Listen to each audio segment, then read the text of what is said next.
Hello viewers, life style Tamil YouTube சேனலுக்கு உங்கள் எல்லாரையும் வரவேற்கிறதுல ரொம்ப மகிழ்ச்சி. இன்றைக்கி இந்த வீடியோவில் எதை பற்றி பார்க்க போகிறோம் அப்படின்னா, ரொம்ப நாளாச்சு, ஒரு 2 வாரம் ஆச்சுன்னு நினைக்கிறேன்.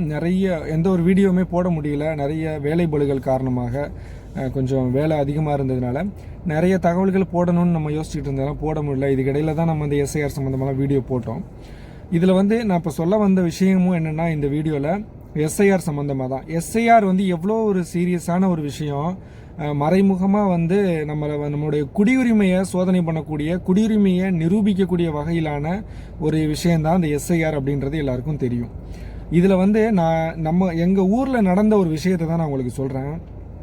இந்த பிஎல்ஓகள் பார்த்தீங்கன்னா, தேர்தல் ஆணையத்தில் ஒரு வாரம் கடைசியாக ஒரு வாரமாக தான் அவங்களுக்கு உண்டான பயிற்சிகள் அளிக்கப்பட்டு அவங்க வீடு வீடாக எல்லா தமிழ்நாடு ஃபுல்லாக ஒவ்வொருத்தங்களும் அவங்க இதாவது தேர்தல் ஆணையத்திலே ஆல்ரெடி அவங்க வேலை செஞ்சுக்கிட்டு இருக்கக்கூடிய நபர்கள் கிடையாது.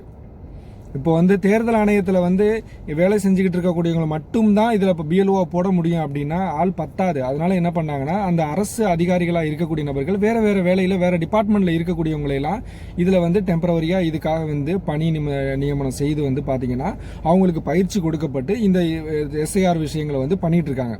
இதில் இவங்க எல்லாருமே ஒரே மாதிரி இருப்பாங்கன்னு சொல்ல முடியாது. எல்லாருமே கரெக்டாக அவங்க சொல்லக்கூடிய விஷயங்களை கரெக்டாக அந்த பயிற்சி எடுத்து சொல்லுவாங்கன்னு சொல்ல முடியாது. பல பேரும் பலவிதமாக புரிஞ்சுப்பாங்க.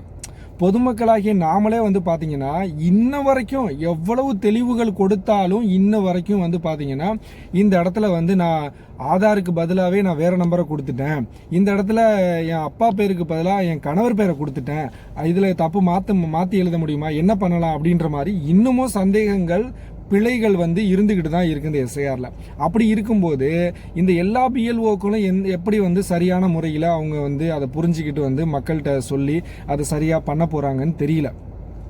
அந்த மாதிரி தான் நடந்திருக்கு. என்னென்னா, நம்ம அந்த எஸ்ஐஆரில் நம்மளுடைய டீட்டெயில்ஸ் கொடுத்து, அதாவது ப்ரீ பிரிண்ட் ஆகி வந்திருக்கிறதுல நம்ம கேட்கக்கூடிய அந்த தகவல்களை முதல் கட்டத்தில் கொடுக்குறோம். 2வது லெஃப்ட் கட்டத்தில் கடைசி எஸ்ஐஆரில் நம்மளுடைய தகவல்கள் இருந்தால் அதை கொடுக்க போகிறோம். இல்லை அப்படின்னா நம்ம தாய் தந்தையருடைய அல்லது தாத்தா பாட்டியருடைய இது லாஸ்ட் எஸ்ஐஆரில் இருந்துச்சுன்னா ரைட் சைடில் கொடுக்க போகிறோம். ஆனால் இதில் இந்த நம்ம இது இல்லை அப்படின்றப்போ தாய் தந்தையோட கொடுக்க போகும்போது பார்த்தீங்கன்னா, தாய் தந்தையது எழுதிட்டு இப்போ தாயோடது எழுதணும் அப்படின்னா தாய் எழுதுனதுக்கு அப்புறம் கீழே உறவினர் பெயர் அப்படின்றப்ப என்ன பண்ணணும், தாயினுடைய அம்மா அப்பா தாத்தா பாட்டியை தான் எழுதணும். ஆனால் இதில் பிஎல்ஓவே என்ன சொல்கிறாங்கன்னா, உங்கள் கணவர் பேரை போடுங்க அப்படின்றாங்க. தேர்தல் ஆணையமே சொன்ன உறவு முறை அப்படின்னு பார்த்தீங்கன்னா அப்பா அம்மா தாத்தா பாட்டி தான்.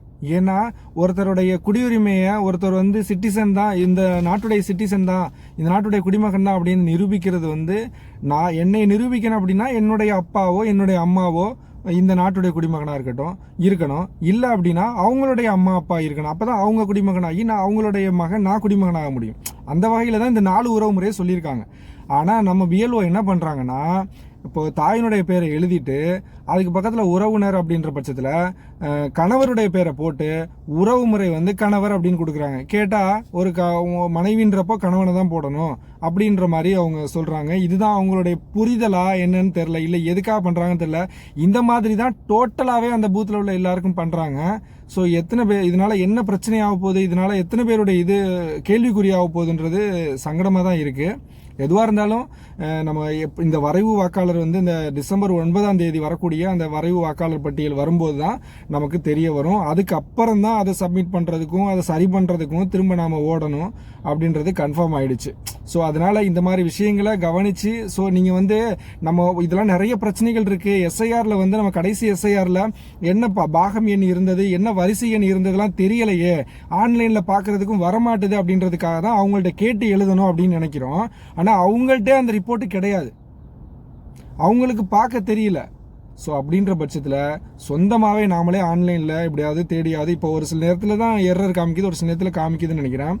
அந்த மாதிரி பார்த்து நீங்களே எழுதிடுறது நல்லது.